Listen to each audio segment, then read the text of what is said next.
Welcome sa Baguio guys! Maaga tayong bumiyahe para mamasyal. At nandito na tayo guys.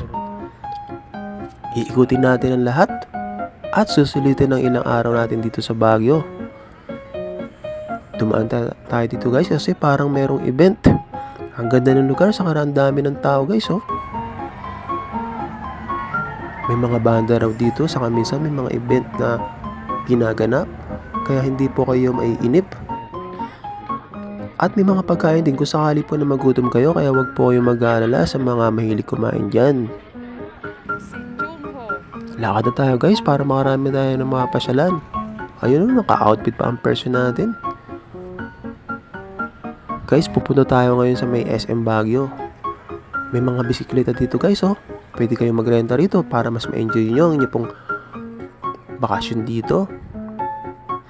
Ang dami ng mga tao at marami din na nagre-renta guys oh. Tara guys, lakad na tayo para makapunta na tayo sa pupuntahan natin. Daming bulaklak at saka napaka-relaxing ng place.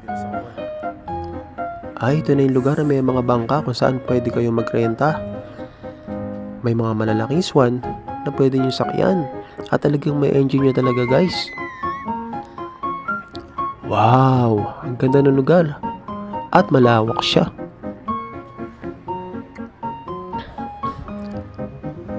Yun, video ang person natin para meron tayong remembrance.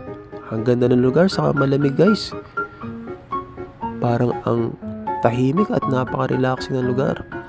At habang naglalakad tayo ay may mga nakita tayo dito ng mga taniman ng bulaklak. Pupunta po tayo guys sa may pinakatuktok ng SM Baguio. Masarap daw doon at malamig. Ang ganda talaga dito sa Baguio. Malamig at parang nakakabawas ng stress sa buhay. Ayan guys, malapit-lapit na tayo. Paakyat na po tayo sa may SM Baguio.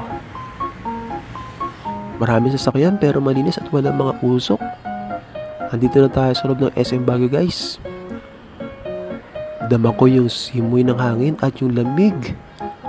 Hindi na sila gumagamit ng aircon dito dahil yung hangin pa lang ay napakalamig na guys. At nandito na nga tayo guys sa pinakatuktok ng SM Baguio. Napakalamig at malakas ang hangin guys. Kaya siguraduhin nyo na may dala kayong jacket para hindi kayo lamigin. Dito sa pinakatuktok ng SM Baguio ay mayroon din mga pwede nyong pagtambayan. Kaya maraming mga tao nakatambay dito at pinipil nila ang lamig sa pinakatuktok ng SM Baguio.